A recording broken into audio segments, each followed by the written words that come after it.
You've been trained to play small, to question your worth, to chase validation, to silence the voice that knows you're meant for more. But this isn't just another motivational talk. This is psychological warfare, a complete rewiring of your mind, energy, and identity. Listen carefully, because once you hear this, you'll never think about your power the same way again. Before we begin, take a moment to slow down. And if you're someone who values depth over noise, tap like.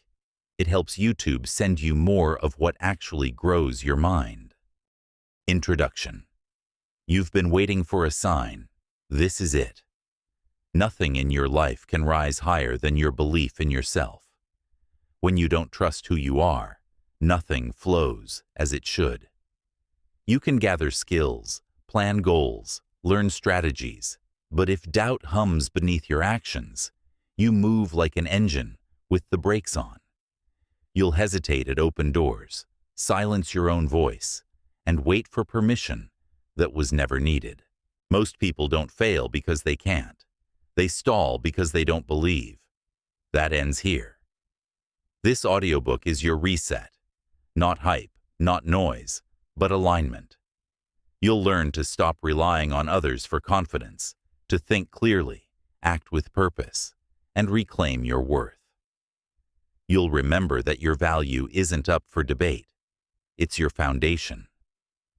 You've tied your self-respect to late or absent approval. When others praise you, you glow. When they don't, you doubt. That's not belief. It's dependency. People who question you often drown in their own doubt. Stop waiting for them to see your potential. Reclaim the final word. Belief isn't a mood, it's a frequency. Your thoughts, posture, and choices broadcast a signal. When you seek validation, you radiate lack, and life mirrors scarcity. When you align with conviction, you emit strength, and life organizes around it. Repeated self-trust rewires your brain. Repeated alignment sharpens your field. Your inner stance writes your outer reality. Yes, it hurts to feel unseen, but that pain isn't punishment. It's a wake-up call. Use it. Transform it. Pain is energy waiting for direction. Stop chasing applause and start building what can't be ignored. Decide you no longer need validation to move forward. Not later. Now. Real belief is quiet power. It doesn't shout. It moves. It's built by keeping promises to yourself when no one's watching. Confidence isn't arrogance. It's integrity. Every step you take becomes proof until identity turns solid. Doubt will whisper, "You can't." Move anyway. Winners aren't fearless. They're faithful to action. Each brave step retrains your mind to follow decision, not hesitation. So what if they doubt or leave? Your life is too short to seek approval from the distracted. Use your time to build. The world believes in you the moment you believe in you. Say it, not loudly, but with finality. I believe in me, and I'm not going back. Chapter 1. You don't need their permission to believe in yourself. The first truth you must confront is this: no one can authorize your worth.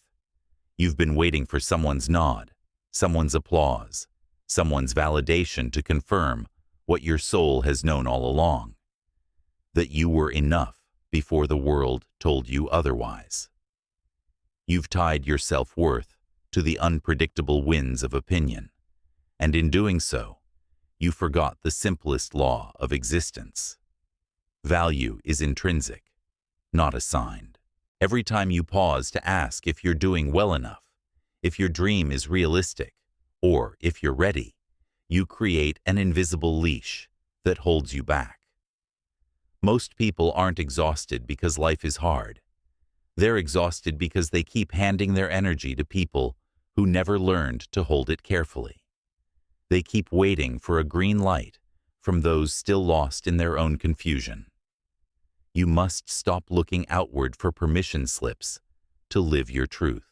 Because here's the paradox. The more you search for approval, the further you drift from authenticity. Validation is a mirage. It glimmers in the distance, but the closer you get, the faster it moves away. Your self-belief begins where that chase ends. Let's speak in energy, not emotion. Every living being vibrates at a certain frequency. When you depend on others for validation, your frequency becomes unstable. You oscillate between highs and lows, depending on how the world reacts. One compliment, and your light surges. One criticism, and it flickers. This fluctuation keeps your nervous system in survival mode, a constant loop of trying to prove instead of trying to be. But when you withdraw your energy from that external tug-of-war, something sacred happens. The frequency stabilizes, the chaos settles. You return to coherence, that calm, steady signal that the universe can finally hear clearly.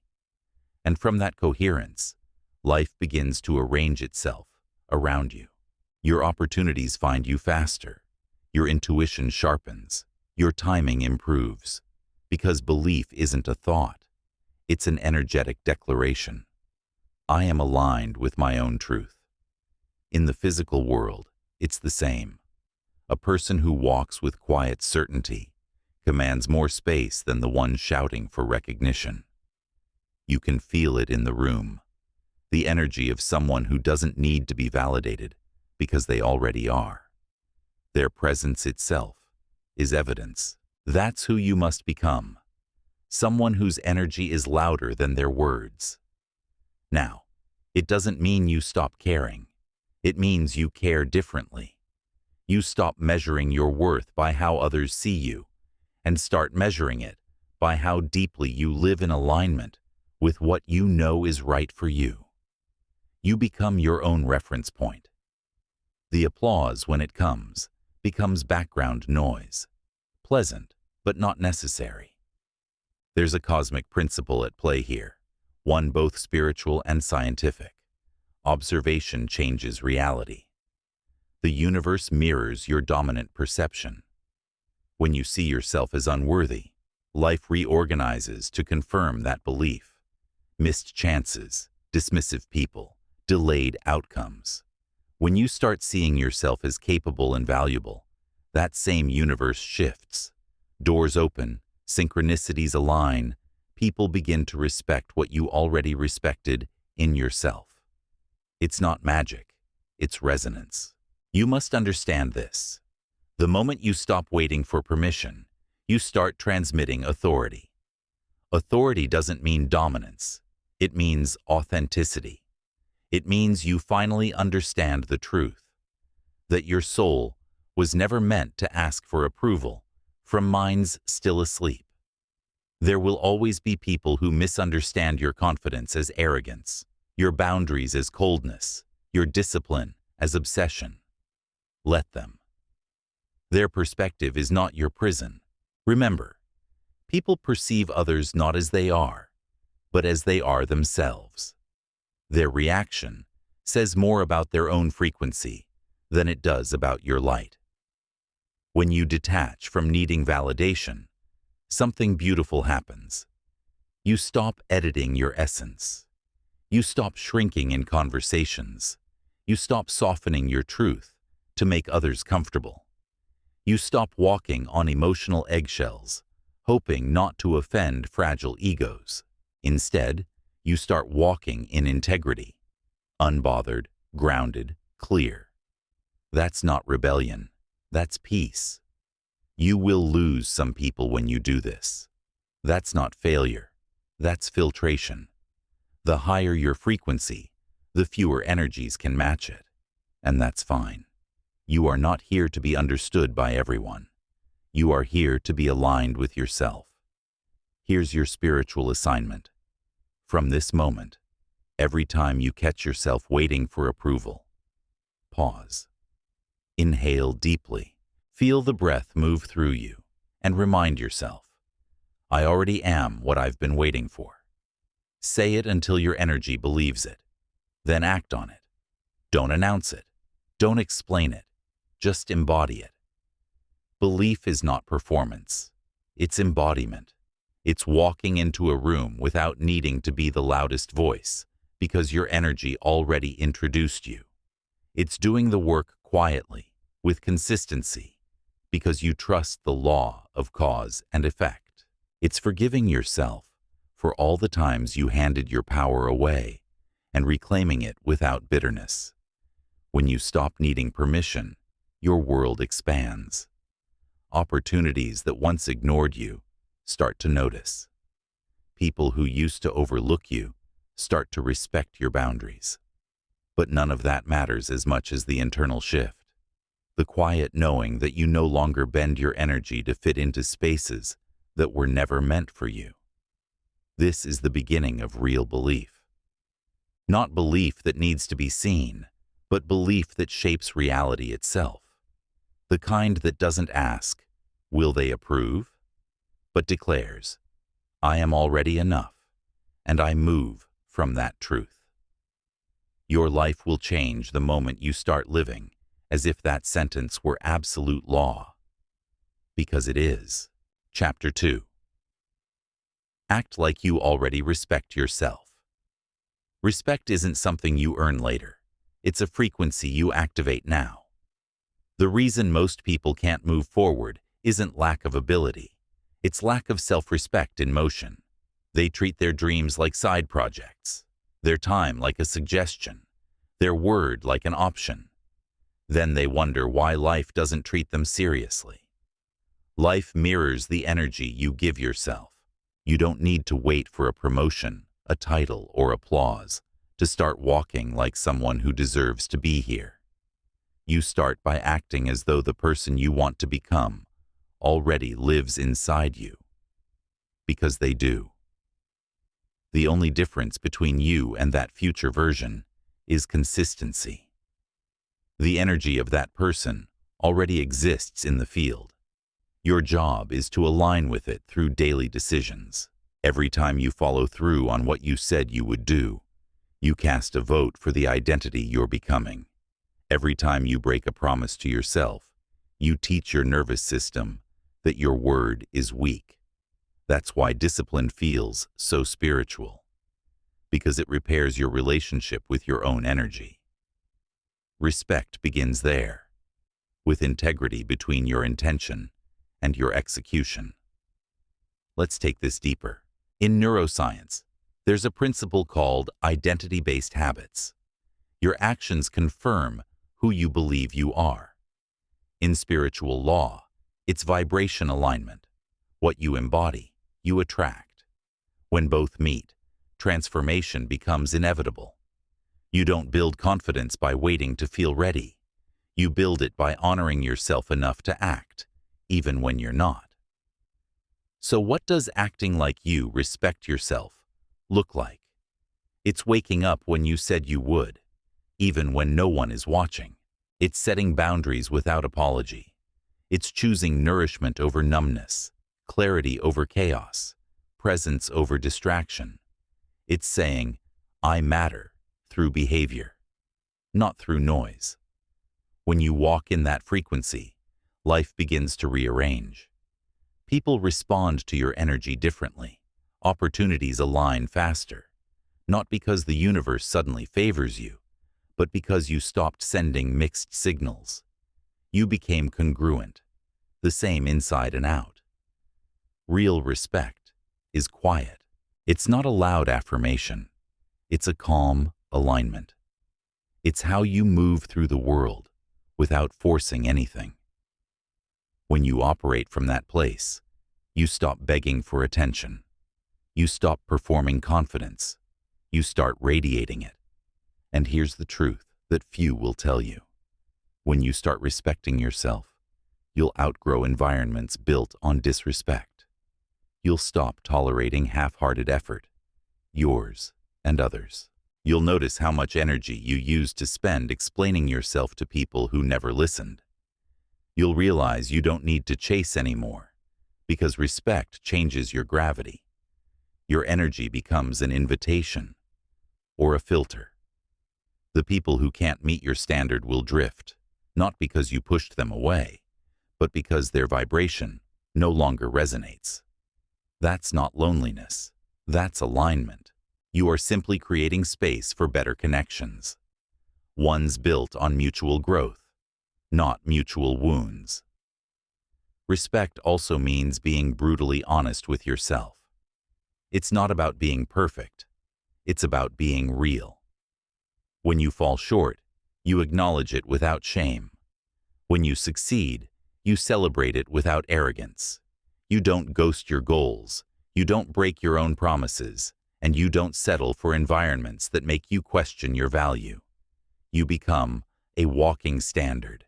Remember, the mind may resist this shift. It will whisper that you're too much, that you're being selfish, that people will think you've changed. Let it whisper. That's the sound of the old version dying. Respect requires evolution. You cannot ascend and stay the same. And when doubt appears, because it will, return to the breath. Breathe in self-trust. Breathe out fear. This is how you regulate your energy and remind your body that you are safe to expand. Respecting yourself is not ego. It's nervous system coherence. It's teaching your brain that peace is your baseline, not chaos. People often say, "I'll respect myself when I achieve more." That is inverted logic. Achievement is the shadow of respect, not the source. You achieve more because you respected yourself enough to stay consistent long before results showed up. You acted like you were already worthy. And life agreed. There's something magnetic about a person who carries themselves with quiet authority. You can sense it before they speak. They don't need to announce their goals or justify their standards. They live them. That is where your focus must go. To the embodiment of worth, not the explanation of it. So start today. Speak with clarity. Move with purpose. Guard your energy. Keep your promises. Stop negotiating with laziness, distraction, and doubt. You are either reinforcing self-trust or eroding it.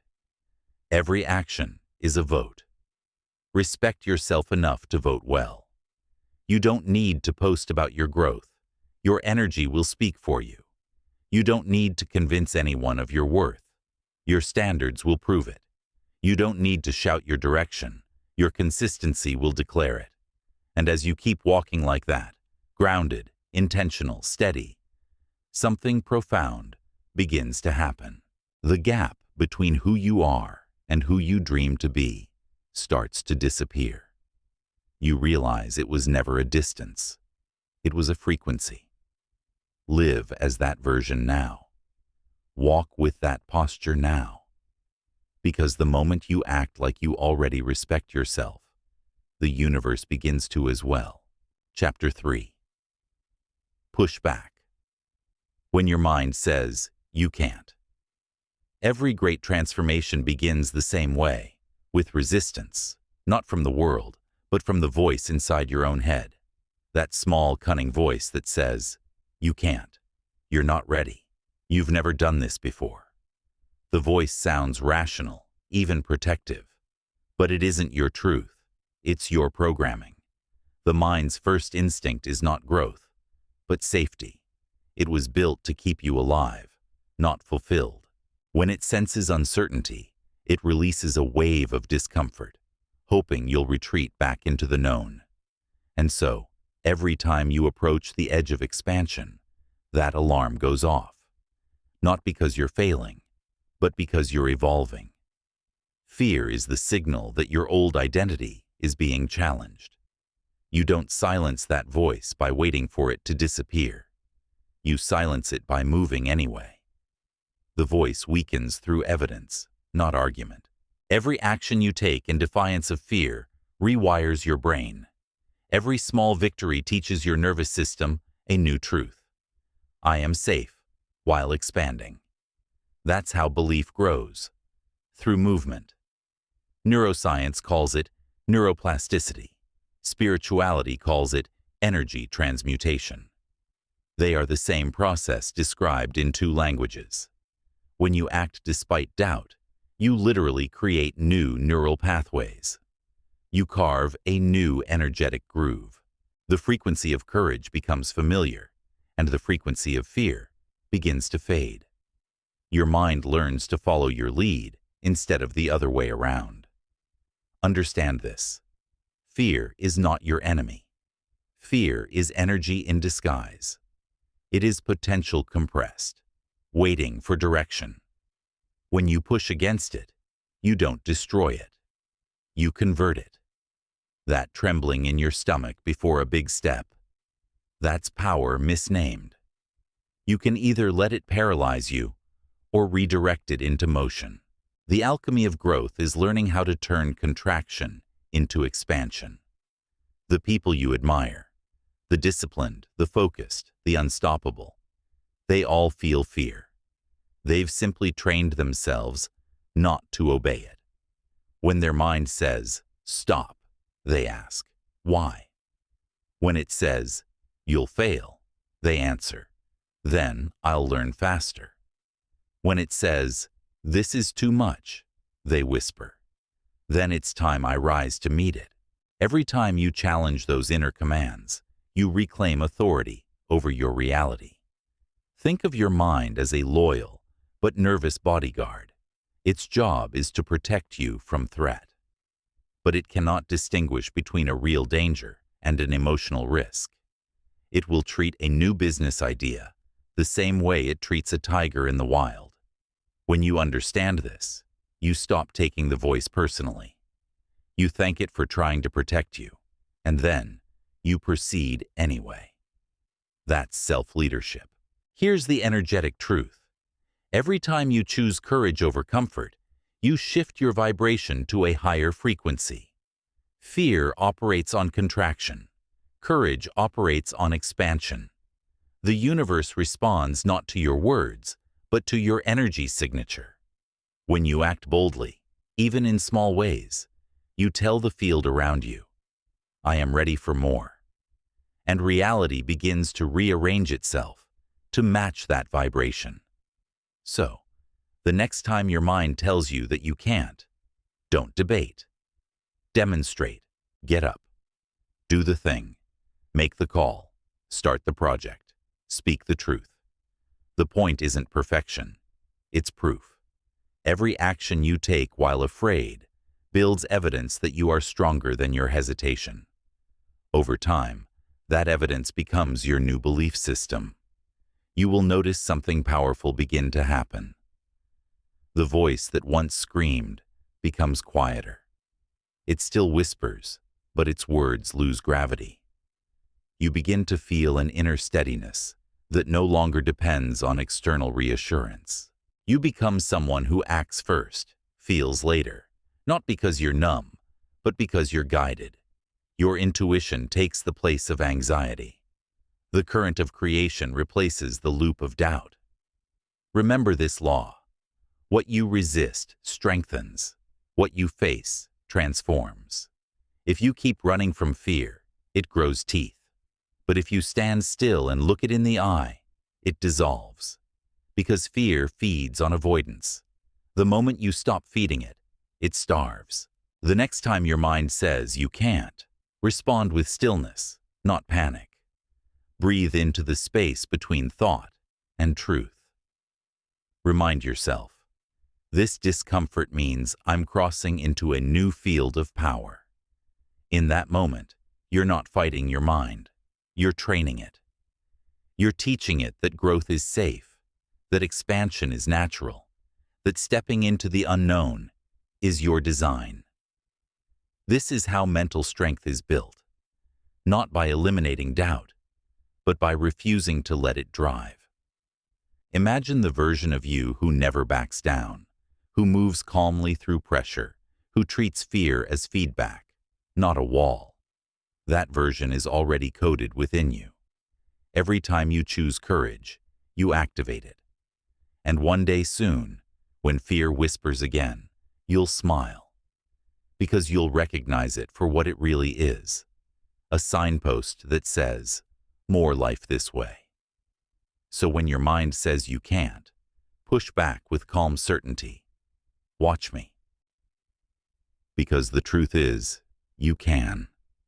And every time you do, the universe expands with you. Chapter 4. Prove that quitting is not an option. There is a moment in every journey when everything inside you whispers, maybe I should stop. The progress is slow. The reward seems distant. The excitement that once fueled you fades into fatigue. But this moment, this exact crossroad, is where most people hand their future away. They confuse temporary resistance for a final verdict. They call it failure, when it's only the initiation. If you want to build an unshakable life, you must remove quitting from your vocabulary. You can rest, you can pause, but you cannot surrender. Because the second you make quitting a valid option, your energy starts searching for it. The mind always drifts toward the exits you leave open. Close them. Every time you choose to continue when quitting would be easier, you tell the universe, I'm ready for the next level. You tell your subconscious, my word is law. And both listen. Life begins to treat you differently when it senses that your commitment is not negotiable. Think of persistence as spiritual weightlifting. Every challenge is resistance designed to build your energetic muscle. Without that tension, there is no strength. The mind interprets discomfort as danger, but your soul understands it as evolution. The pain of progress is not punishment. It is purification. It's the friction that refines the fire inside you. Let's go deeper.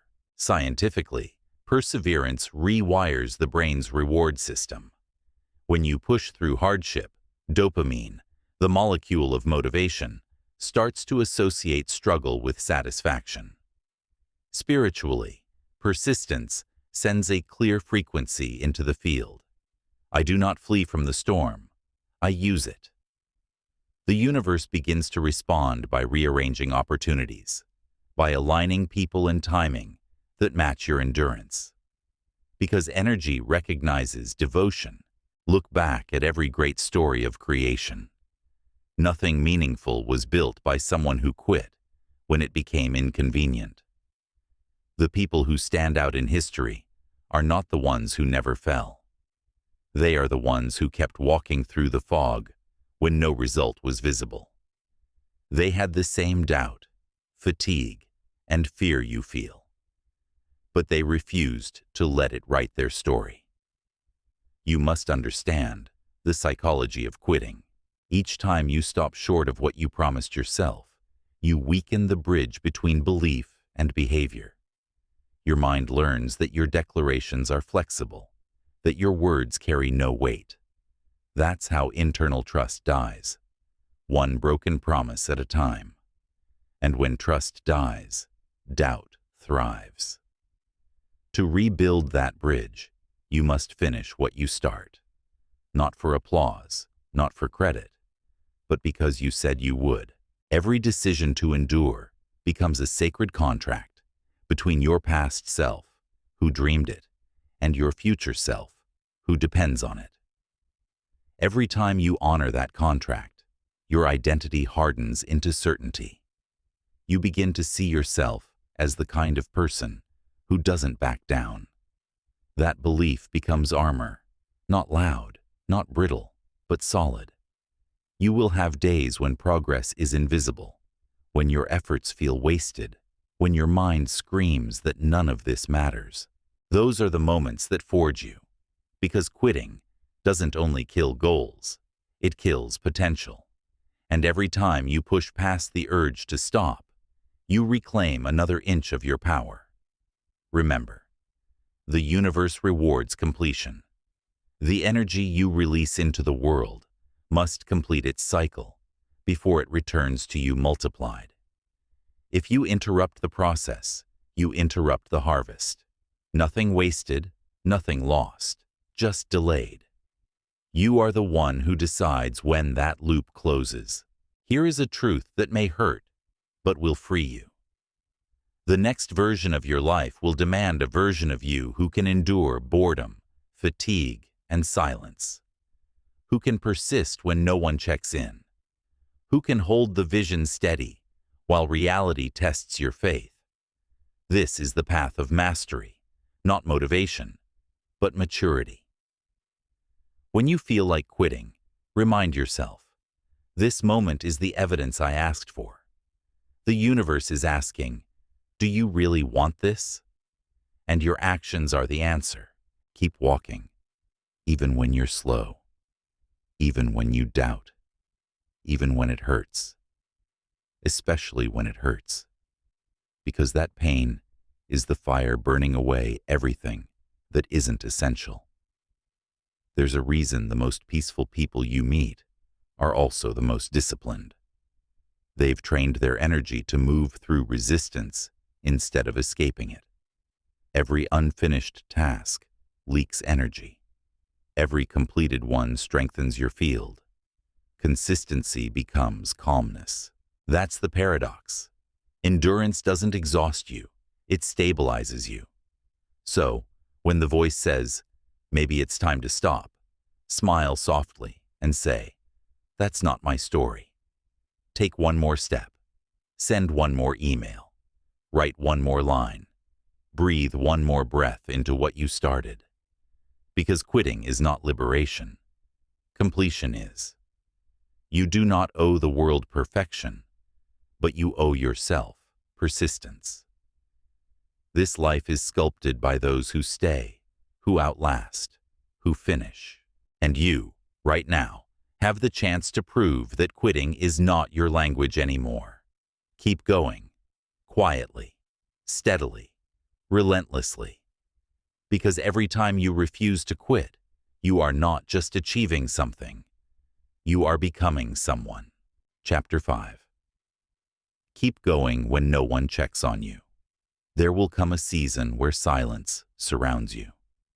The messages stop, the applause fades, and no one seems to notice how hard you're trying. The world feels indifferent, and your mind starts whispering, maybe I don't matter. Maybe this effort means nothing. That moment is sacred. It's the test of who you are when no eyes are watching. Most people crumble there. They slow down when validation disappears. They wait for reminders, encouragement, or proof that their work is being seen. But those who create real change operate differently. They understand that accountability must come from within. They move from a deeper pulse, a quiet knowing that their consistency matters, even when no one else bears witness. You see, growth has two phases, the visible and the invisible. Everyone applauds the visible, the results, the recognition, the visible transformation. But true power is forged in the invisible. It's built in the hours when no one claps, no one texts, no one cares. Yet you keep showing up. That's where mastery is born. Every repetition in silence sends a signal to the universe. I am serious. In spiritual science, this is called energetic integrity. It's when your actions remain aligned with your intentions, regardless of external attention. When you move with integrity, your energy gains weight. It becomes dense, grounded, undeniable. The field around you begins to shift, quietly rearranging circumstances to match your steadiness.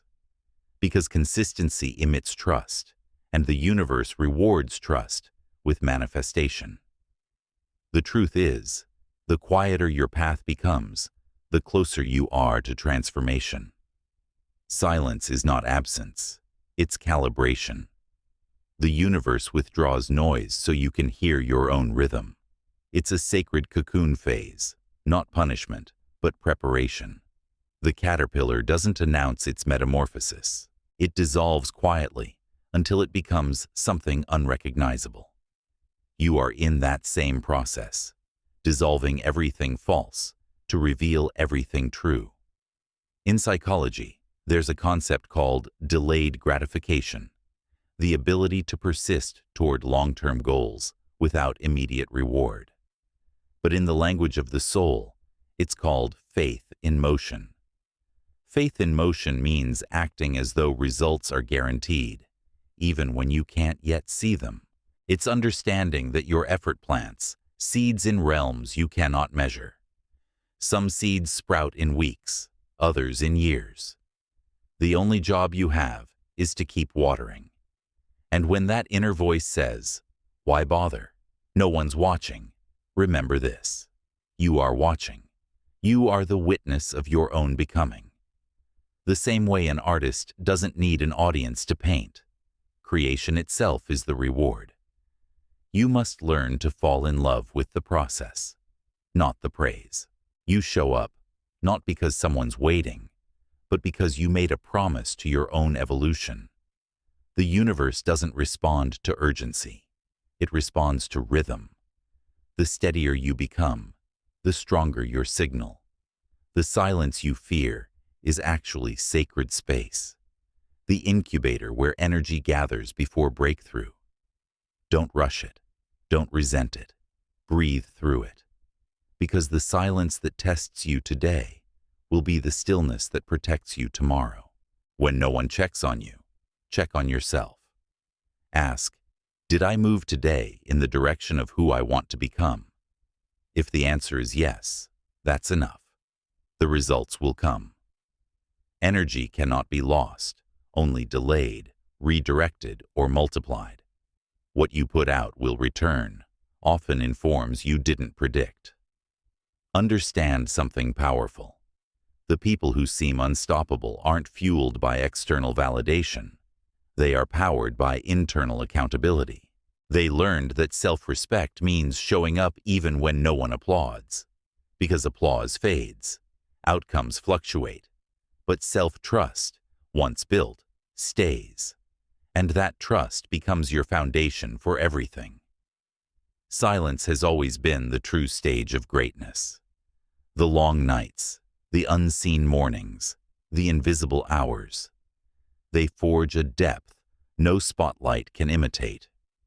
You don't become extraordinary by being noticed. You become extraordinary by doing what others quit doing when no one noticed. So, stay steady. Be your own witness. Be your own mentor. You don't need anyone to check in to confirm your path. You are your own confirmation. Each time you move quietly forward, the energy around you expands. The universe takes notes. The future rearranges. And one day, those who never checked in will wonder how you rose so fast, unaware that it was built during the years you walked alone. Don't fear the quiet. It's your proof of commitment. Because anyone can work hard when they're being seen. But only the few who keep moving in silence will earn the kind of peace that cannot be taken. Keep going.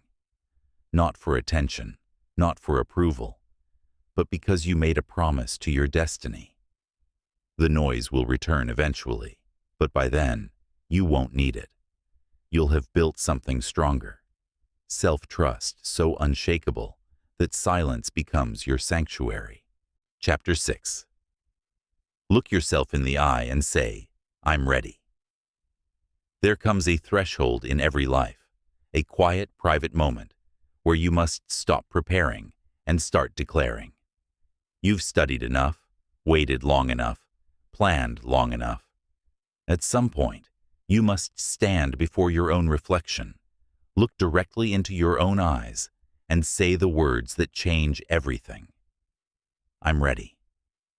Not because the path is clear, not because the fear is gone, but because readiness is not a condition. It's a decision. You could wait forever for the perfect moment, the right signs, the ideal alignment of courage and clarity. But perfection is a mirage. Waiting for it is how dreams turn to dust. The truth is, you become ready only after you begin. Movement creates readiness. Hesitation destroys it. When you tell yourself, "I'm ready," You trigger something far beyond motivation. You activate what quantum physicists call the observer effect. The universe begins to reorganize itself around your focus. Spiritual teachers describe the same truth in other language. When you commit, the energy of creation commits with you. The invisible forces that seemed dormant start responding because you finally gave them direction. Every time you doubt, energy scatters. Every time you decide, energy aligns. The universe does not move for indecision. It moves for clarity. Saying, "I'm ready," is not a small affirmation. It's a cosmic command. But before you can speak those words with truth, you must face yourself honestly. The mirror doesn't lie. It shows the gap between who you are and who you promised yourself you'd be. It shows the potential you've postponed behind excuses. I need more time. I'm not qualified. What if I fail? You've told yourself these stories so often that they've begun to sound like logic. They're not logic. They're fear, disguised as wisdom. Look again. The person in the mirror isn't fragile. They've survived every challenge, every heartbreak, every night they thought they wouldn't make it. And yet, they're still standing. That's not weakness. That's proof. Proof that you've always been more capable than you give yourself credit for. So why keep delaying the life waiting for you? From a scientific view, the brain adapts to whatever identity you reinforce. From a spiritual view, your energy field expands or contracts based on what you claim to be true. When you keep saying, "I'm not ready," your cells, your mind, and your energy conspire to maintain that state. But when you declare, "I am ready," even before proof appears, you shift your vibration from potential to participation. You stop being a spectator of your life and become its architect. Here's a deeper truth. Fear doesn't vanish after you begin. It transforms. It turns into focus, into clarity, into intuition. Fear is simply energy asking to be directed. When you move forward, you convert that energy into power. The heart rate, the tension, the pulse. Those are not signs to stop. They are signs that your body is waking up. They are the sacred drums announcing that a new chapter has begun. Don't wait for confidence to come first. Confidence is a side effect of courage. You earn it only through movement. Even one small action, one message sent, one idea launched, 1 hour of work, tells your subconscious, we are in motion. And motion creates momentum. The universe respects motion. It meets you at the level of your participation. Half-hearted action draws half-hearted results. Full commitment opens doors that once seemed locked.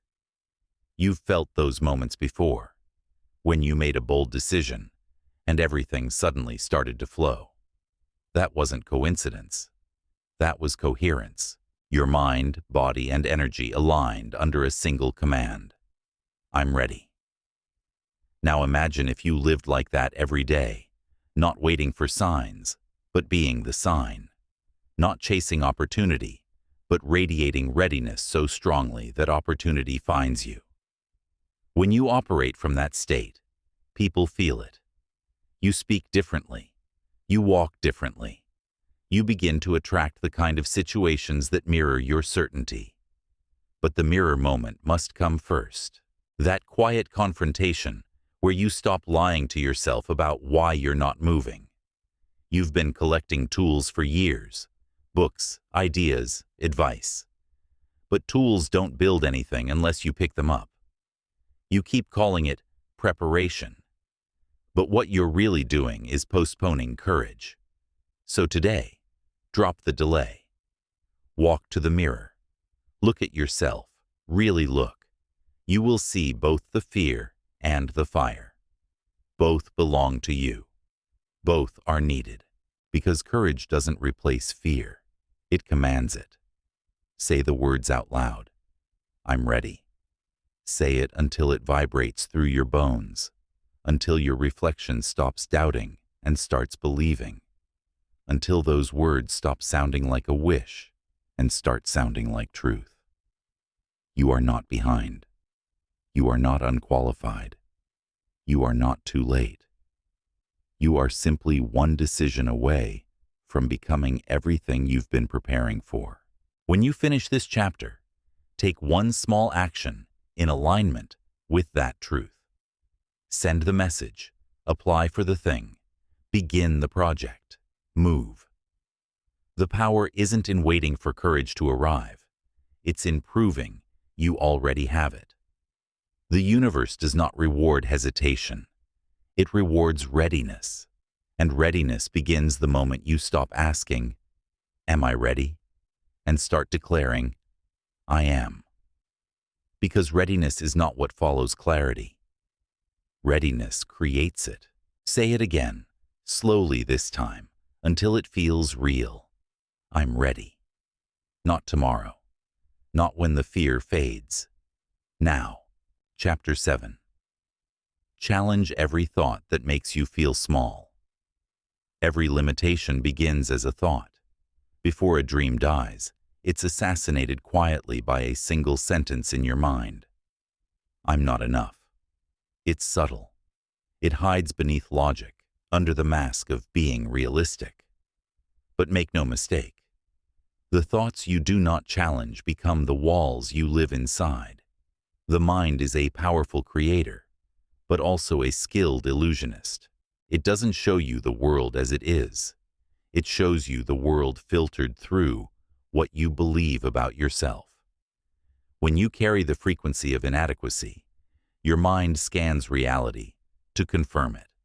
It highlights rejection, amplifies mistakes, and edits out evidence of your strength. That's not intuition. That's conditioning. Your first act of freedom is awareness.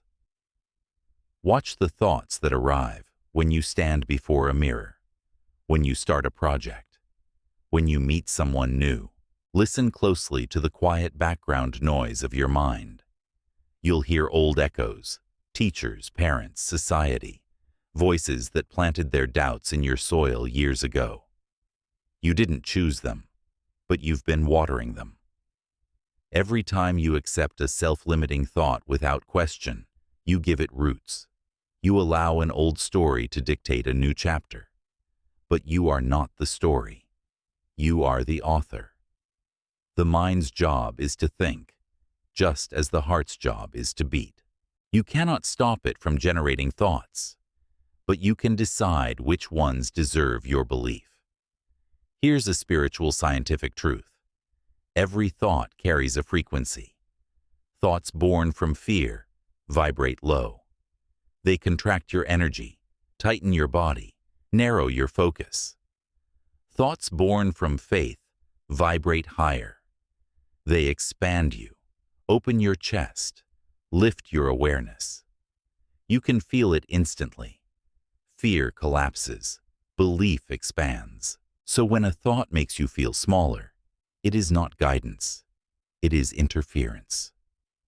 Begin to question your mind the way a scientist questions data.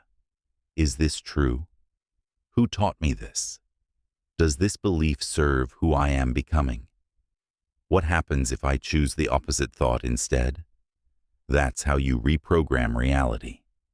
You don't fight the mind, you retrain it. You show it through repetition that new beliefs are safe.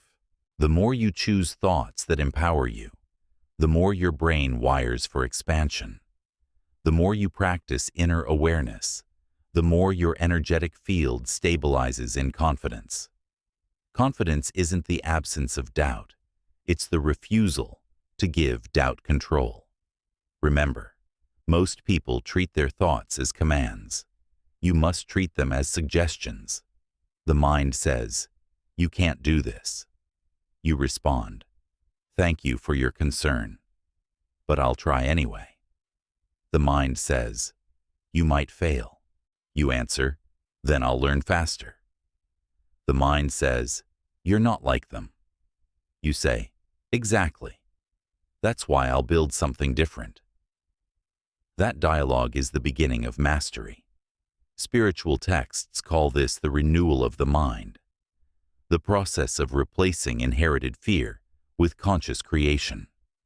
Psychology calls it cognitive restructuring, identifying distorted patterns and rewriting them. The language differs, but the power is the same. Every time you challenge a small thought, you shift your entire vibration upward, and as your vibration rises, your external world begins to match it. Because reality is not fixed, it's reflective. Understand how deep this goes. Thoughts shape posture, tone, and presence.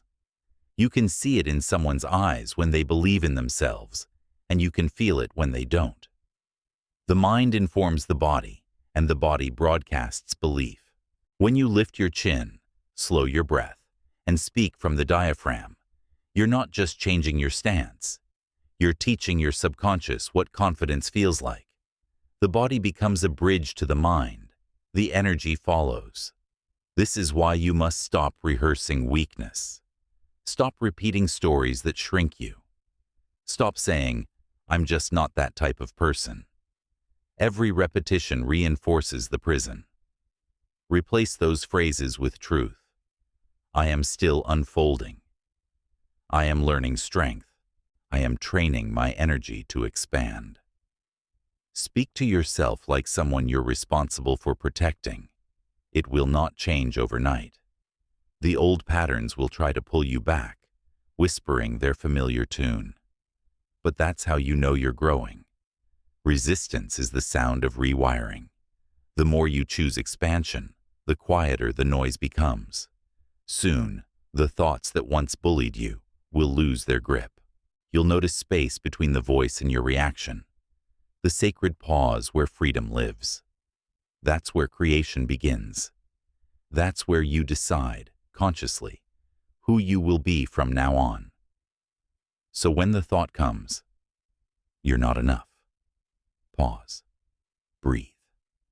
Say calmly, "That's an old story. I'm writing a new one." Then act, because action anchors belief. Move in a way that proves your new narrative true. Speak the sentence, take the step, make the call. Every defiant action tells your brain, this is who we are now. Your mind is not the enemy. It's a powerful instrument waiting for instruction. And when you stop obeying every fearful thought, when you start leading your mind instead of following it, you step into sovereignty. You are not here to think small. You are here to think creation-sized. Challenge every thought that shrinks you, and you'll discover that the walls around you were never real. They were only shadows cast by unexamined beliefs. The moment you see that, the cage dissolves, and you walk free, not as someone new, but as who you were meant to be all along. Chapter 8. Take responsibility for how you let people treat you.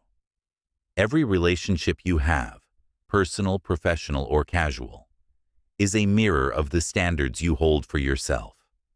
People treat you according to the boundaries you enforce, not the kindness you offer. You are constantly teaching the world how to handle you by what you tolerate, what you ignore, and what you accept in silence. This truth is uncomfortable, but it's liberating. Because it means you're not powerless. You are the gatekeeper of your peace. Every time you stay quiet when someone crosses a line, you reinforce the behavior. Every time you make excuses for disrespect, you build a pattern. Every time you explain away a wound to keep someone close, you teach them that your comfort is negotiable. But the more you do that, the further you drift from your own energy. You stop being the authority of your life and become an employee of other people's moods. Taking responsibility for how people treat you doesn't mean taking the blame for their actions. It means acknowledging your part in the exchange of energy. It means realizing that boundaries don't appear magically. They are drawn, protected, and maintained. Boundaries are not walls. They're filters. They keep what's nurturing in and let what's draining flow out. Without them, your energy becomes an open field, trampled by the noise of other people's chaos. And the moment you start enforcing boundaries, peace starts to return. Slowly, quietly, but surely. Here's the spiritual science. Every interaction between two people creates an energetic contract. Whether spoken or not, both parties are agreeing on what's acceptable.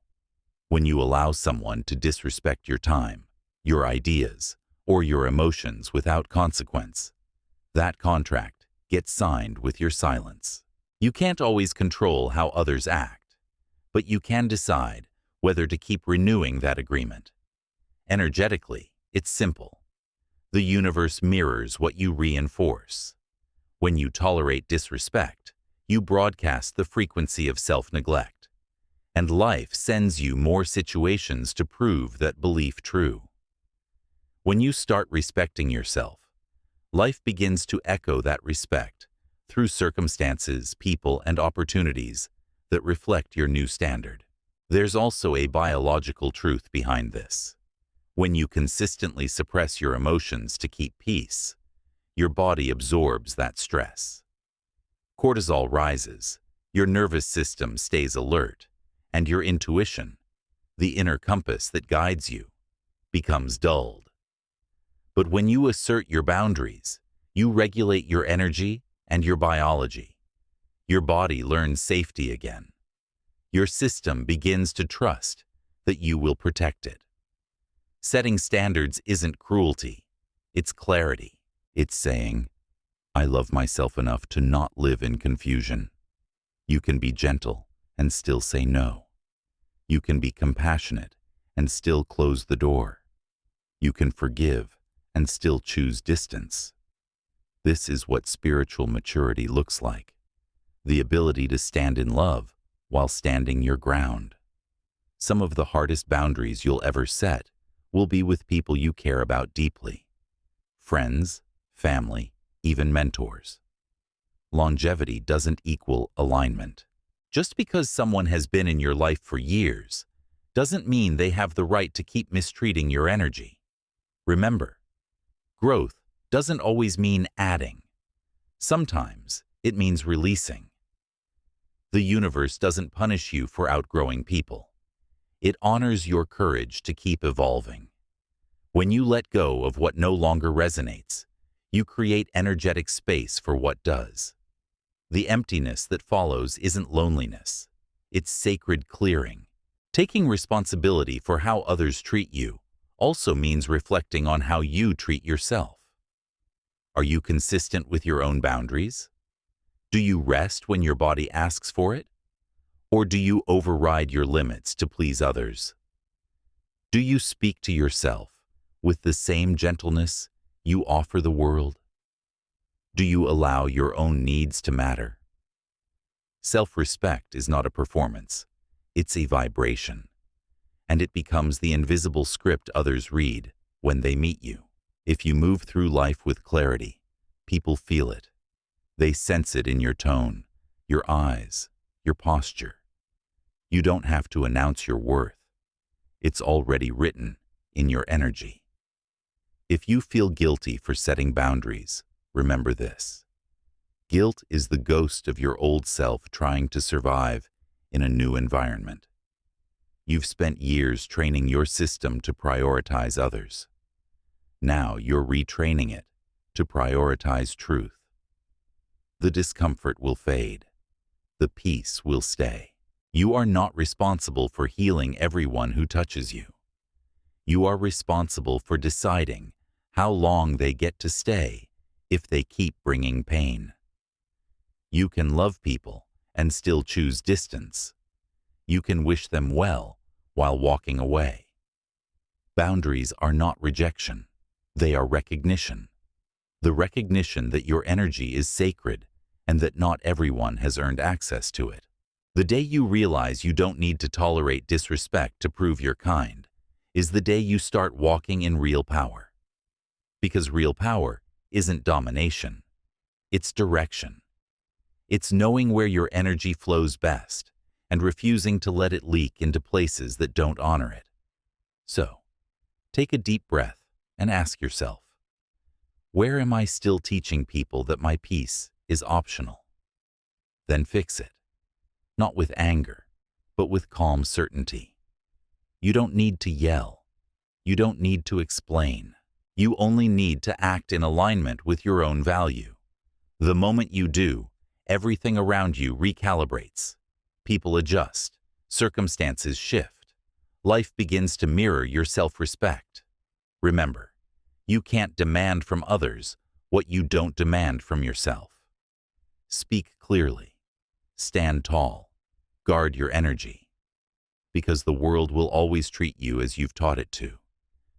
And the moment you teach it respect, you'll never have to beg for peace again. Chapter 9. Act like the future version of you. Now there is a version of you that already exists, clear, grounded, focused, and fulfilled. You've seen glimpses of them in your mind, how they move, how they speak, how they handle pressure with calm authority. That version of you isn't a fantasy. It's a frequency waiting to be tuned in. The future self is not somewhere far ahead. It's a vibration that begins the moment you start acting like them. Most people live in delay. They wait for proof before they believe, for success before they show up, for confidence before they begin. But the truth is inverted. You don't wait until you become that person to act like them. You become them because you start acting like them now. Identity follows behavior. Vibration follows intention. Your mind may argue, but I'm not there yet. Exactly. That's the point. You're rehearsing. You're building neural and energetic pathways that teach your system how it feels to live as that version. When you repeatedly embody that state, even for moments, you start to collapse the gap between who you are and who you're becoming. This is known in quantum physics as timeline convergence, the alignment of potential and presence. Here's what that means practically. If your future self wakes early and protects their morning energy, begin now. If they treat their body with respect, nourish it today. If they walk into rooms with quiet confidence, lift your posture right now. If they create without fear of judgment, publish something today, no matter how small. The body learns faster than the mind. When you act as if, your nervous system begins to normalize the new identity. You stop chasing confidence and start rehearsing coherence. Over time, your habits sculpt your vibration, and your vibration shapes your reality. But embodiment isn't pretending. It's not performance. You're not faking success. You're aligning with it. You're showing the universe what to mirror back. The law of resonance says, you do not attract what you want, you attract what you are. And the easiest way to become is to behave. So ask yourself, how does the future me move through a difficult day? How do they respond when fear knocks? How do they spend their time when no one is watching? Then do that.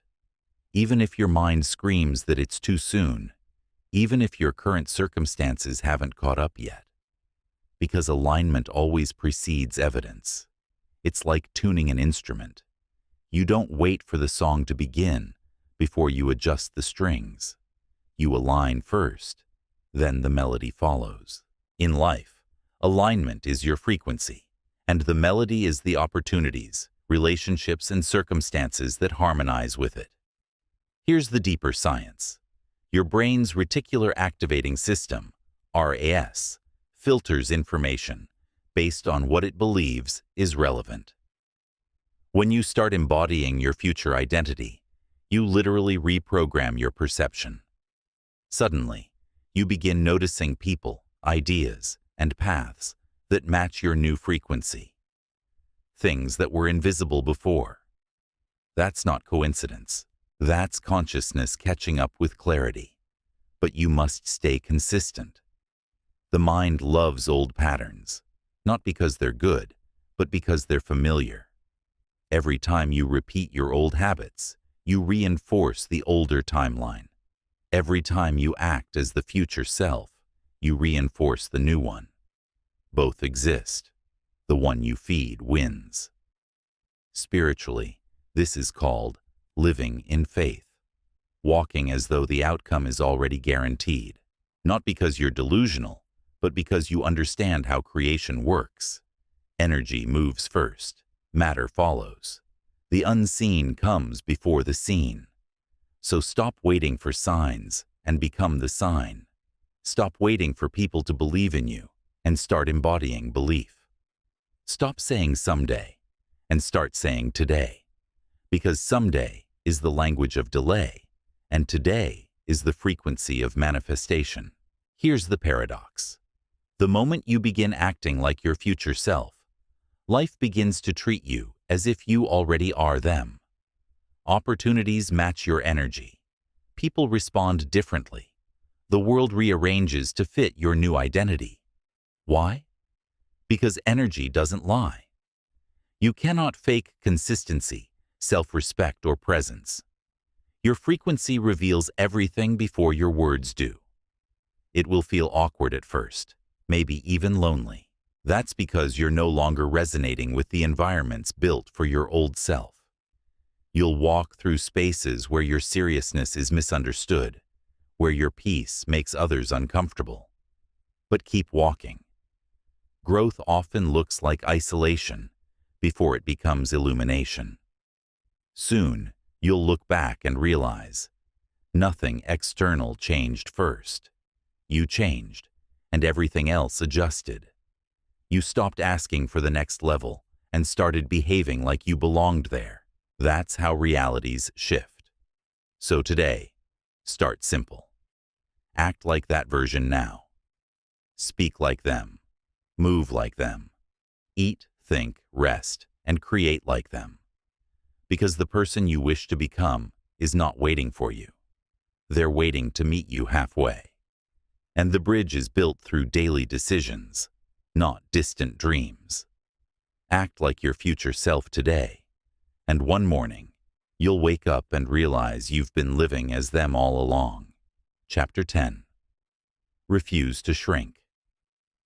Just to make others comfortable. Growth has a cost, and one of its first prices is comfort. The moment you begin expanding, speaking differently, thinking bigger, or setting new standards, you'll notice something. Not everyone around you will celebrate. Some will drift, some will question, and some will quietly hope you'll return to the smaller version of yourself, the one that kept them comfortable. And that's the moment you must decide who you're living for. You were not born to edit yourself to fit inside shrinking spaces. You were not meant to dim your light so that others can feel less insecure in their shadows. The world does not need another quiet genius pretending to be average. It needs people who are unapologetically aligned, people who rise without guilt, who lead by example, who understand that humility and confidence can coexist in the same heartbeat. You can be kind without being small. You can be loving without being silent. You can be compassionate without carrying the weight of others' comfort. Shrinking is a habit taught by fear, the fear of being judged, left out, or misunderstood. But here's the spiritual law. The moment you stop trying to be understood by everyone, you finally start understanding yourself. You stop negotiating your truth for approval. You stop walking on emotional eggshells to protect fragile egos. You stop muting your ideas to make others feel safe in their mediocrity. The universe doesn't reward self-betrayal. It rewards authenticity. You see, every time you shrink to fit into someone else's comfort zone, your frequency lowers. The energy that once radiated clarity becomes entangled in self-doubt. Your intuition dulls. You start second-guessing yourself, asking, "Am I too much?" But the truth is, you're not too much. You're simply around people who choose to live less. Your expansion is not arrogance. It's alignment. It's what happens when you stop apologizing for evolving. It's not your job to make small minds comfortable with your bigness. It's your job to be a living invitation for them to grow too. Think of the sun. It doesn't apologize for shining too brightly. It doesn't dim itself for the comfort of shadows.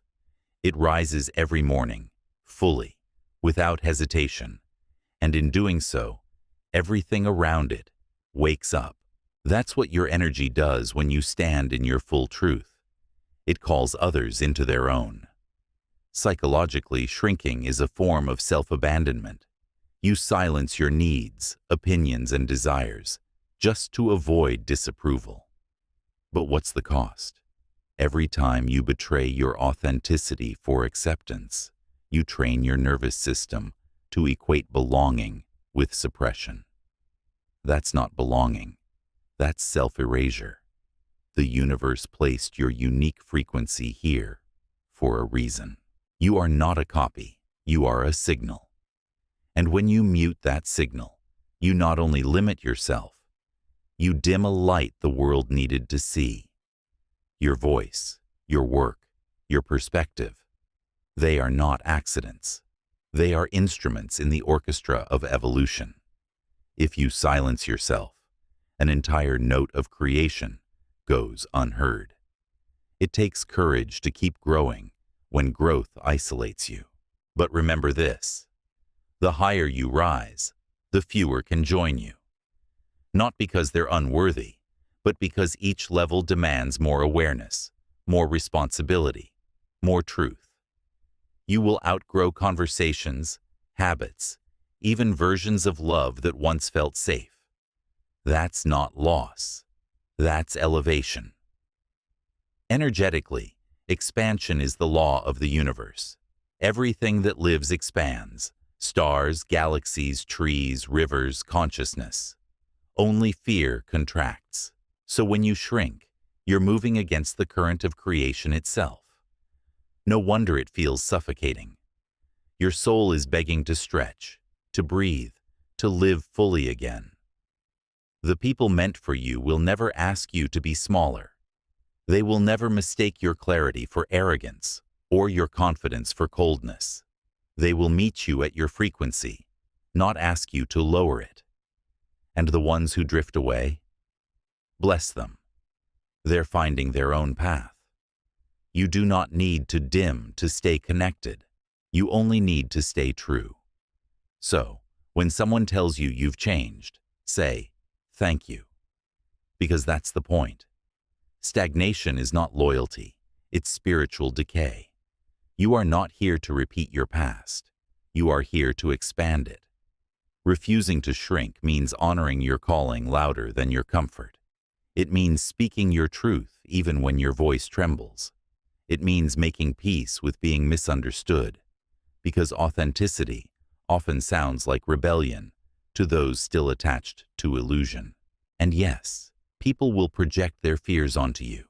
They'll say you've become distant, proud, too focused. But their discomfort is not your responsibility to fix. It's your mirror, showing you how much courage it takes to live unfiltered. You do not need to prove your light to anyone. Just keep shining. The ones who are meant for your warmth will find you. So, stand tall. Speak clearly. Keep expanding. Because every time you refuse to shrink, you give permission to someone else to rise. And when enough people rise, the world transforms, not through noise, but through frequency. You are not too much. You are precisely what this moment on earth requires. Refuse to shrink, and become the evidence that staying true to yourself is the highest form of service you could ever give. Chapter 11. Turn loneliness into power. There comes a point in every awakening when silence replaces noise, solitude replaces company, and isolation feels like both a punishment and a purification. This is the stage most people run from, the quiet stretch between the old you dissolving and the new you not yet fully formed. It's disorienting. You feel invisible. But what if this isn't a void to fear, but a sacred initiation? Loneliness is not emptiness. It's energetic detox. It's the universe clearing the room before your next expansion. The people, habits, and patterns that once matched your vibration begin to fade. Not because you've done something wrong, but because you've elevated beyond their frequency. You are not being abandoned. You are being aligned. When everything gets quiet, that's when you finally hear your own voice. For the first time, your intuition isn't competing with external chatter. You begin to sense your true rhythm, what energizes you, what drains you, what peace actually feels like. Solitude isn't punishment, it's calibration. It's where your nervous system learns safety in your own company again. Psychologically, when the brain loses familiar stimulation, it panics. It interprets quiet as danger because the ego equates identity with connection. But the soul doesn't fear isolation. It thrives in it. Every mystic, philosopher, and scientist who has birthed something world-changing spent seasons in silence. That's because innovation and intuition are born in the same place. Stillness. There is spiritual science to this too. When you withdraw from external noise, your electromagnetic field, your aura, starts to strengthen. The constant energetic entanglement with others begins to release. What's left is you, your raw frequency, unfiltered. It's uncomfortable because you're meeting yourself without distraction. But that confrontation is sacred. That's where transformation begins. Stop labeling your solitude as sadness. Begin calling it integration. You're integrating all the lessons your spirit has been collecting. The heartbreaks, the wins, the failures, the revelations. This is where experience becomes wisdom. This is where identity becomes essence. If you use this time consciously, loneliness becomes alchemy. You start creating instead of craving. You start writing, learning, training, building. You start realizing that peace is not found in constant company, but in connection to purpose. You begin turning your pain into power, your isolation into initiation. Every time you sit alone and resist the urge to fill the silence, you expand your energetic capacity. You're teaching your nervous system that solitude is not a threat. It's sanctuary. You begin to access new levels of focus, creativity, and clarity. Because when the world gets quiet, your soul gets loud. There's a reason ancient traditions called this the wilderness phase. It's not about being lost. It's about being refined. You're shedding dependency, emotional, energetic, and psychological, so that when you return to connection, you'll do it from overflow, not need. Here's what happens when you master solitude. You stop chasing validation. You stop negotiating your worth. You stop settling for half connections just to feel seen. You become self-sourced, emotionally independent, energetically grounded, spiritually aware. That's when relationships become purer. That's when work becomes aligned. That's when creation flows easily, because nothing inside you is desperate anymore. You're no longer trying to fill a void.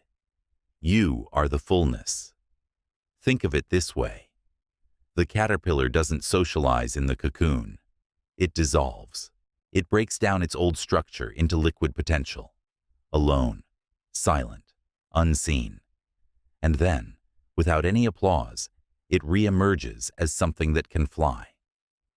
You're in that cocoon right now. Don't rush the metamorphosis. The universe isolates you before it elevates you.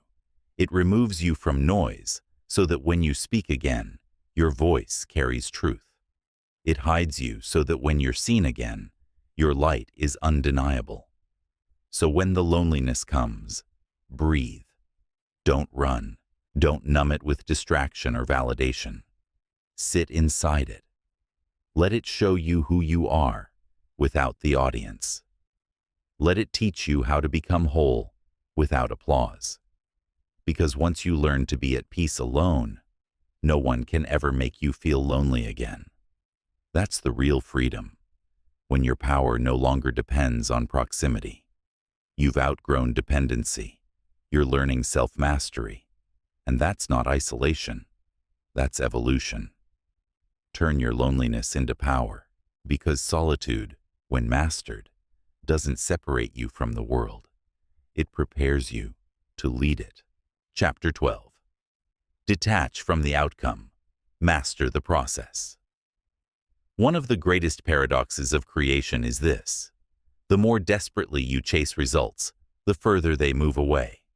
The moment you grip too tightly, energy contracts, flow disappears, progress slows. Why? Because attachment is control disguised as ambition, and control blocks creation. You were not born to force outcomes. You were born to channel energy. When you become obsessed with results, numbers, applause, validation, you leave the present moment, which is the only place creation actually happens. The mind runs ahead, grasping for what's next, while your soul whispers, "You're missing the now." Detachment doesn't mean apathy. It doesn't mean you stop caring. It means you stop clinging. It means you replace desperation with devotion. You focus on mastery, not measurement. The outcome is the echo. The process is the song. Think of the archer. If their mind is fixated on hitting the target, their body tenses. The arrow wobbles. The aim falters. But when they exhale, trust their form, and release, the arrow finds its mark naturally. That's detachment. Effort without tension. Direction without desperation. Faith without forcing. The same applies to your goals. The moment you attach your worth to the outcome, you create resistance. You're telling the universe, "I'll only feel peace once I have this." But creation responds to wholeness, not lack. When you're already fulfilled in the doing, life multiplies your results. Science agrees. Studies on flow state show that peak performance happens when the brain's prefrontal cortex, the part responsible for self-judgment and outcome evaluation, temporarily quiets down. You stop analyzing and start embodying. That's when time dissolves, inspiration flows, and mastery takes over. The spiritual equivalent? Surrender. Not giving up, but giving over. Giving over the need to control every variable. Giving over the timeline. Giving over the idea that the universe owes you something for your effort. You are not here to chase. You are here to align. And alignment comes from presence.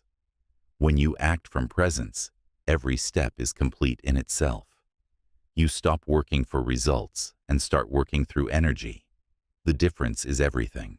Because when you become absorbed in the process, writing, building, training, creating, your vibration becomes magnetic. You pull outcomes to you instead of running after them. Here's the universal irony. When you no longer need the outcome to feel worthy, you finally attract it. Detachment unlocks flow. That's why monks, artists, and visionaries speak of effort without expectation. Because pure energy, when unburdened by fear, becomes unstoppable. The reason attachment hurts so much is because it's rooted in illusion. The illusion that happiness lives in the future. The truth is, happiness is the energy that creates the future. It's not the reward, it's the cause. When you detach, you declare, My peace is not for sale. My joy is not conditional. My worth is not negotiable. You shift from chasing energy to emanating it, and what you emanate always returns multiplied. The process, not the prize, is what builds your soul. The repetitions, not the results, are what forge your strength. Every step, every small act of consistency is a thread in the tapestry of mastery. Even nature teaches this. A tree doesn't measure its progress every day. It simply grows toward light. Seasons pass, storms come, branches break, and yet growth continues silently, faithfully, without anxiety. That's detachment in its purest form, a trust that expansion is inevitable if alignment is maintained. So ask yourself, what would happen if I released the need to control the when and the how and fell in love with the now? What if I stopped judging my effort by what it produces and instead valued it by what it teaches me? What if I decided that the joy of the process is enough and that everything else is just a bonus? You'll notice a profound shift the moment you do. Tension dissolves, energy opens. You'll move faster by moving softer. You'll create better by caring deeper. Not about results, but about truth. The masters of every craft, from philosophy to athletics to art, all say the same thing in different languages. Do it for the love, not the label. Because when you do, excellence follows naturally. Detach, not because you don't care, but because you finally trust. Trust the timing. Trust the process. Trust yourself. When you master detachment, you stop oscillating between hope and fear. You enter the still frequency of creation. Calm, clear, consistent. You stop chasing goals and start embodying destiny. You stop waiting for life to reward you and realize the process itself is the reward. The moment you no longer need the outcome to prove your worth, life hands it to you effortlessly, because now you're ready to hold it. Chapter 14. Discipline is divine energy in motion. Most people think discipline is punishment, restriction, rigidity, a loss of freedom, but that's the illusion of the undirected mind. True discipline is not confinement, it's liberation. It is the bridge between chaos and creation, the sacred act of aligning energy with purpose. Every dream you've ever had requires energy to manifest. Without structure, that energy disperses into distraction. Discipline is how you channel it, how you take cosmic potential and give it physical form. It's how ideas become matter, how thoughts become results, how vibration becomes impact. The universe is disciplined. Every sunrise is on schedule. Every planet orbits with precision. Every tide responds to the pull of the moon. Creation itself is rhythm. Divine order, expressed through motion. When you commit to discipline, you align yourself with that universal intelligence.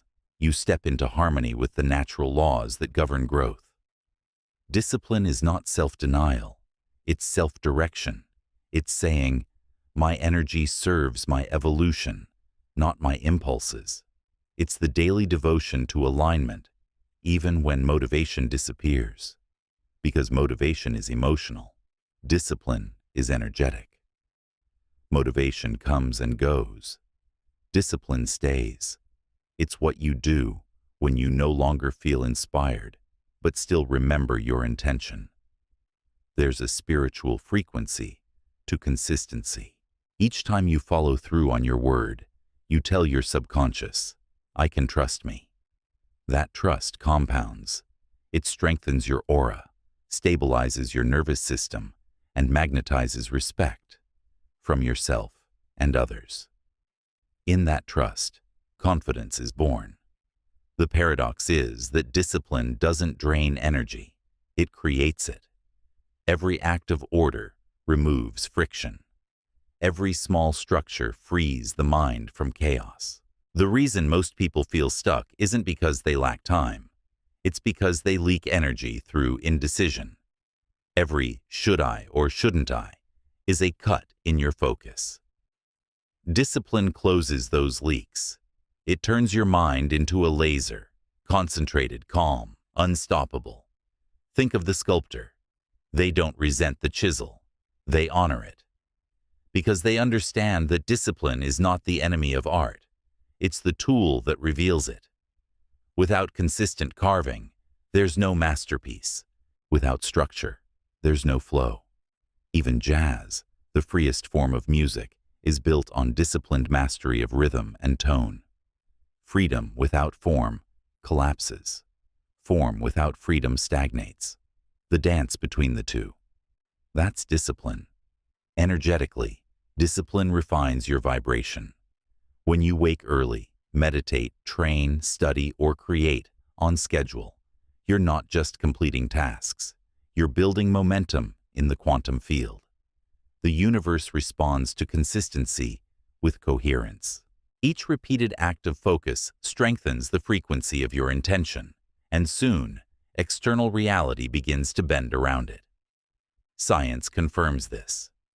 Neural plasticity, the brain's ability to rewire, depends on repetition. Every disciplined act reinforces pathways of power. Over time, your default state becomes action, not avoidance. Discipline literally sculpts your brain to support success. But make no mistake, discipline isn't about perfection. It's about devotion.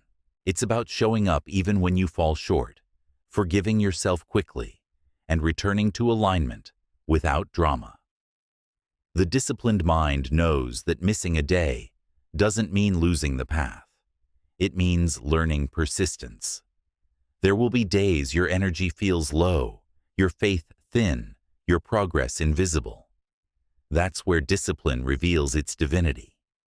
Because the highest form of discipline isn't physical, it's energetic. It's holding your vibration steady in the face of chaos. It's staying calm when doubt tries to storm your mind. It's keeping your attention on the light when everything around you looks dark. That is sacred discipline, the discipline of consciousness. When you master this, you realize discipline is not about control. It's about communion. It's how you synchronize your personal rhythm with the rhythm of creation itself. You stop fighting time and start flowing with it. You stop battling yourself and start guiding yourself. You stop resisting structure and start seeing it as the container for your freedom. Because the truth is, freedom without discipline is just drift. It feels expansive, but leads nowhere. Discipline gives your freedom direction, a vector instead of a vapor, and that direction is what turns potential into purpose. So, when you wake tomorrow, don't ask, "Do I feel like it?" Ask, "Am I aligned with it?" Because alignment doesn't depend on mood. It depends on memory, remembering who you said you'd become. Discipline is divine. It's how the infinite expresses itself through the finite. It's how you turn fleeting inspiration into eternal impact. It's how you prove to life that you are serious about what you say you want. So, honor it. Train your energy. Keep your promises. Because in the end, discipline is not about controlling your life. It's about creating it. Chapter 15. Let go to rise higher. Everything you hold too tightly eventually holds you back. What you cling to out of fear, people, plans, outcomes, identities, becomes the weight that keeps your wings folded. To rise higher, you must learn to release. Not because you've stopped caring, but because your evolution demands space. Letting go is not loss. It's graduation. It's the act of creating room for the new frequency you're meant to carry. Everything in the universe expands and releases in rhythm. The tide pulls in, then returns to the sea. The breath fills, then empties. The stars burn, then collapse into light again. This is not chaos. It's harmony. Holding on forever would break the system. That's why you must learn to let go gracefully. You are not meant to live in eternal attachment. You are meant to move through seasons, each one teaching you what love, trust, and strength mean on a deeper level. When you resist change, you trap yourself in yesterday's vibration. When you surrender to it, you align with life's pulse. The mind clings because it fears uncertainty. It says, "If I release this, who will I be?" But the soul smiles, because it knows that release is how you remember who you truly are.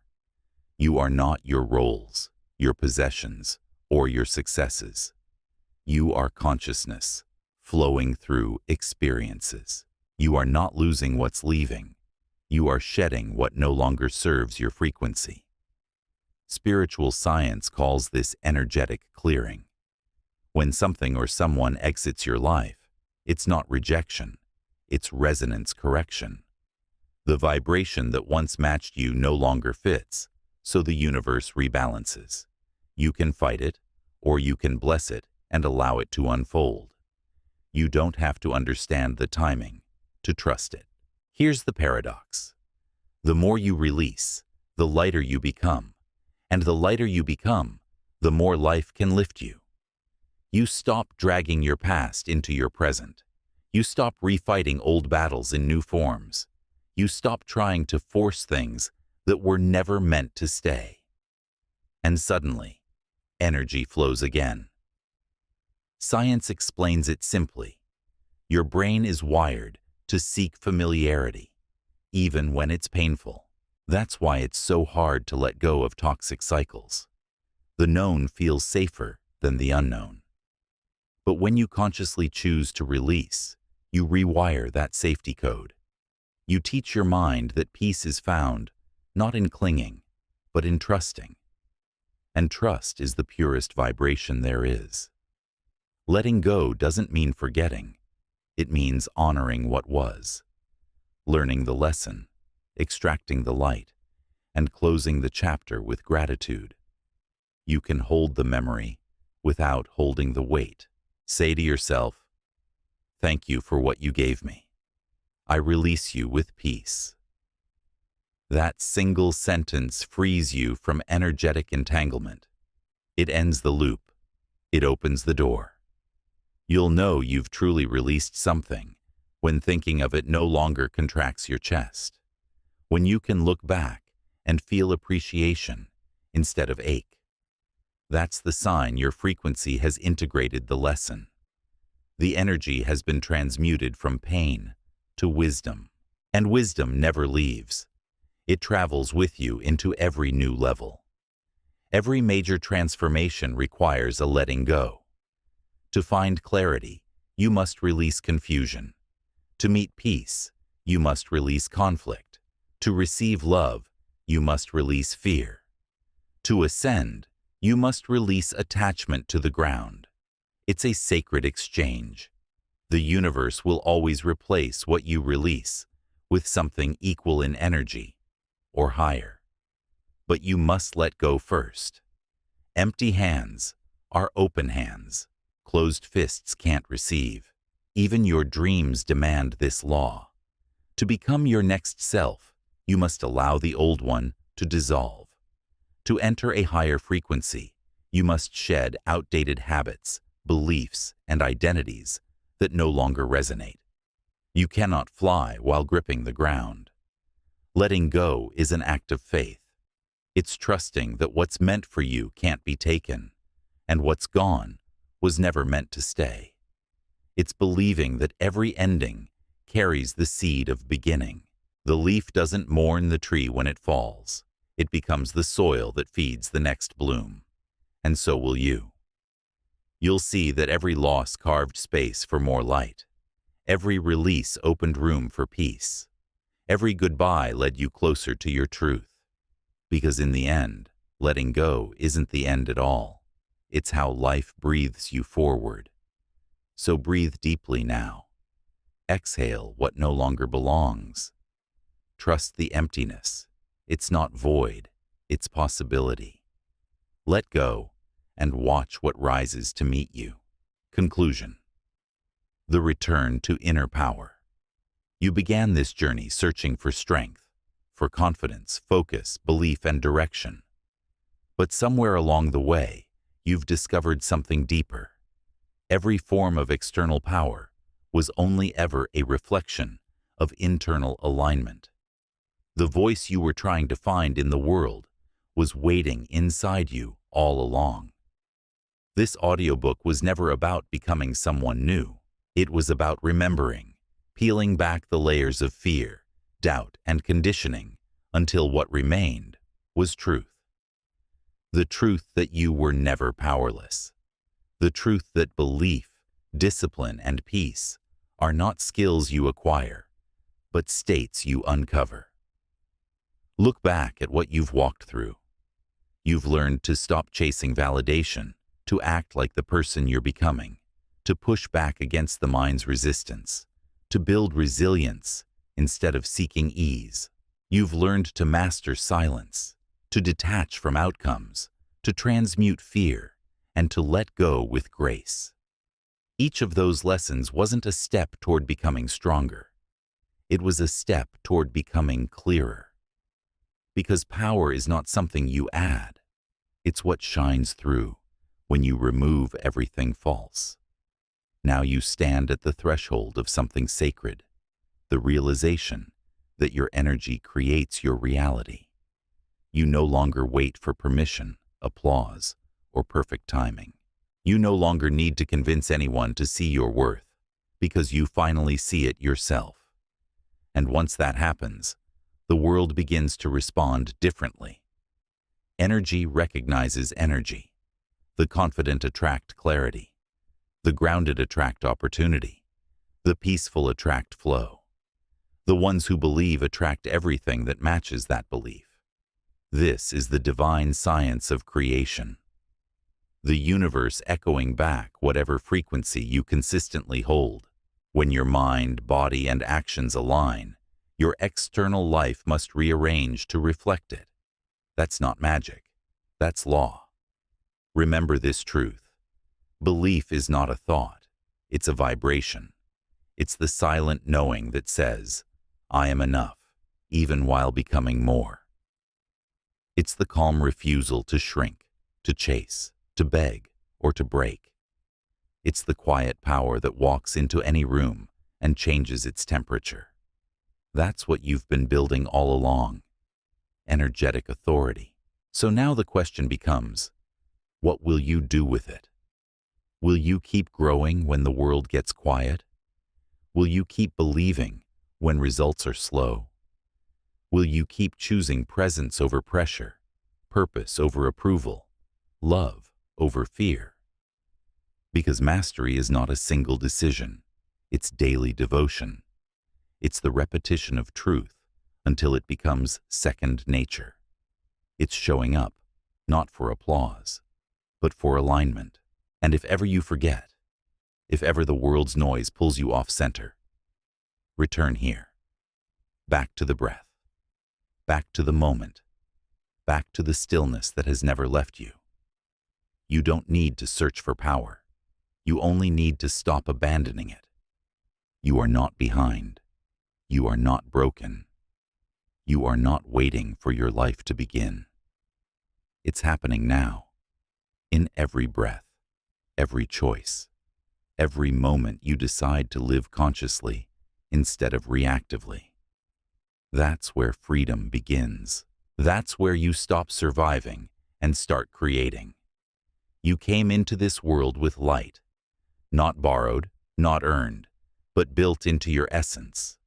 And the purpose of life is simple: to remember it, to protect it, and to let it shine so brightly that others remember their own. So, as this journey closes, take this with you. Your belief is sacred. Your energy is magnetic. Your discipline is divine. And your peace is your power. Walk with quiet certainty now, not rushing, not chasing, just radiating. Because the world doesn't change when you shout louder. It changes when your frequency does. And when you truly believe in yourself, the universe has no choice but to believe with you. I believe in you. Now it's time for you to believe fully, fiercely, endlessly in you. If this audiobook gave you even one moment of clarity, share it with someone who might need the same pause. And subscribe so next time, calm finds you first.